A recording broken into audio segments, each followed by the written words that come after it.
जय हिंद दोस्तों। सांप इंडिया के लगभग हर एक जगह पर पाए जाते हैं। कुछ सांप जहरीले होते हैं तो कुछ बिना जहर के होते हैं, लेकिन इंडियन आर्मी के पैरा स्पेशल फोर्सेस की ट्रेनिंग में उन्हें सांप को पकड़ना, उसे हैंडल करना सिखाया जाता है। कभी कभार आपने इंडियन कमांडोज को सांप को खाते हुए भी देखा है। तो क्या इंडियन कमांडो की ट्रेनिंग में सांप को खाना जरूरी है? अगर आप सांप नहीं खा पाते हैं तो क्या आप ट्रेनिंग को कंप्लीट नहीं कर पाएंगे? सांप के साथ में इंडियन कमांडो की ट्रेनिंग के बारे में जिस वीडियो में बात करेंगे। भारत में चाहे राजस्थान हो, चाहे तमिलनाडु हो, चाहे कहीं भी जगह हो, बर्फीली इलाकों को छोड़ के लगभग हर एक जगह पर सांप पाए जाते हैं और ये सांप बहुत ही खतरनाक एक जीव है। भारत के जहरीले सांप कोबरा अगर किसी आदमी को बाइट करता है तो उसका मौत 2 से 3 घंटे में निश्चित है अगर उसको सही ट्रीटमेंट ना मिल पाए। तो इंडिया में उसी तरह से खतरनाक सांप रसल्स वाइपर, कॉमन क्रैत जैसे जहरीले सांप मौजूद है। इंडियन कोबरा का एक बूंद जहर 20 से 25 आदमियों को मारने के लिए सक्षम है और ये एक बूंद जहर एक हाथी को भी मारने के लिए काफी है। अब इंडियन पैरा कमांडोज की ट्रेनिंग इस तरह से दी जाती है कि वो हर सिचुएशन में दुश्मनों के ऊपर टूट पड़ सके, उनके साथ लड़ सके, उन्हें खत्म कर सके, चाहे आतंकवादी हो, चाहे देश के दुश्मन क्यों ना हो।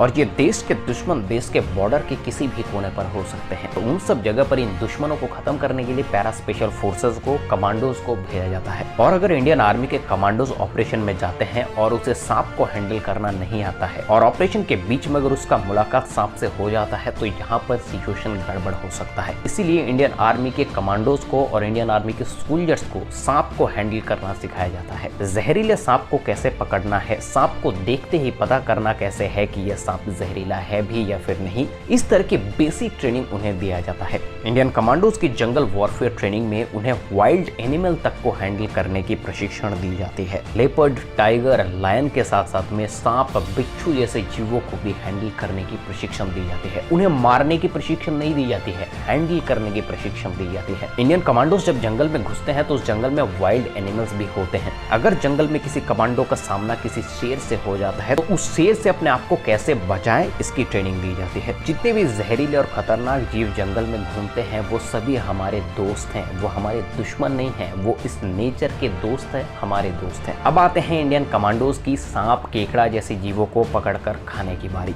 देखिए, एसएफ कमांडो की ट्रेनिंग में और ऑपरेशन में जब वो ऑपरेशन के लिए जाते हैं 3-3, 4-4 दिन तक किसी भी तरह का खाना नहीं, किसी भी तरह का पानी नहीं, उस वक्त कई सारे कमांडोज अपने शरीर के थकावट को दूर करने के लिए, अपने भूख को मिटाने के लिए सांप पकड़ते हैं, उनके सिर को काट देते हैं, सांप के मांस को आग में थोड़ा सा जलाकर खा लेते हैं और इससे उसकी भूख भी मिटती है और सांप का जो मांस है वो हाई प्रोटीन है, इसलिए उसके शरीर में तंदुरुस्ती और एनर्जी भी आती है। और सांप का एक बहुत खास बात है कि वो सांप कितना भी जहरीला क्यों ना हो, उसके बॉडी पर किसी भी तरह का जहर नहीं होता है। जो जहर है वो मुंह के अंदर वेनम ग्लैंड पर ही है। सिर काट देने से उसकी बॉडी जहरीली नहीं रहती है, उसको जलाकर वो खाते हैं। इनफैक्ट आपने कोबरा कमांडोज की कई सारे वीडियोस में कच्चे केकड़ा खाते हुए भी कमांडोज को देखे होंगे। अब इंडियन स्पेशल फोर्स या फिर इंडियन आर्मी की ट्रेनिंग में सांप को हैंडल करना, केकड़े को हैंडल करना तो सिखाया जाता है, लेकिन उसको खाना नहीं सिखाया जाता है। कोई जबरदस्ती नहीं है। अगर आप अपने भूख और प्यास को सहन कर सकते हैं तो आप मत खाइए, लेकिन जब स्पेशल फोर्सेस के कमांडोज देखते हैं कि खुद के उस्ताद जो है वो सांप पकड़कर खा रहे हैं तो वो भी अपने भूख के मारे उस सांप को खाने लगता है। सिर्फ सांप और केकड़े नहीं, नदी के आसपास अगर ऑपरेशन चल रहा है तो वो नदी से फिश यानी कि मछली पकड़कर भी खाते हैं। जंगल में जब चलते हैं तो जंगल का फल तोड़कर भी खाते हैं। तो आशा करता हूँ सांप, बिच्छू, जंगली जानवर और इंडियन आर्मी की ट्रेनिंग के बारे में जो कंफ्यूजन आपके दिल में था वो क्लियर हो गया होगा। इंडियन आर्म फोर्सेस के सभी सोल्जर को सतकोटि नमन के साथ में इस वीडियो को यहीं पर खत्म करते हैं। अगर आपको ये वीडियो पसंद आया है तो प्लीज वीडियो को लाइक कीजिए, दोस्तों में शेयर कीजिए, सब्सक्राइब कीजिए इंडियन डिफेंस यूट्यूब चैनल को इसी तरह के डिफेंस रिलेटेड वीडियोस आगे देखने के लिए। मिलता है आपसे अगले वीडियो में, तब तक के लिए जय हिंद, जय भारत।